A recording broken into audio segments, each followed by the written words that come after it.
kana Mwari achikumborera zvinhu zvinenge zvakangonaka ufunge. Ini ganti manya ndasiya poto pamoto. Wasiya poto pamoto? Ndasiya poto pamoto. Wanga uchibike? Ndachibika maguru zvangu. Vanotodya maguru. Vanodya pane masingadyi maguru. Alright. Vakamaona kuti kumagura akauya ari mubhauki here kana kuti kungotengawo $5?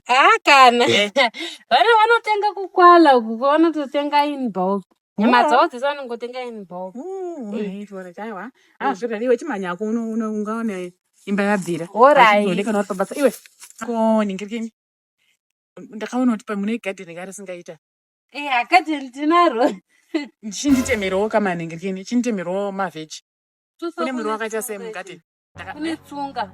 Mwe wacho akaspray.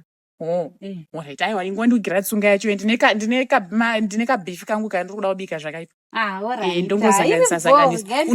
Unokoningirikeni. Ndichiri pano wotema izvezvo. Alright, ndeme izvezvo. Alright.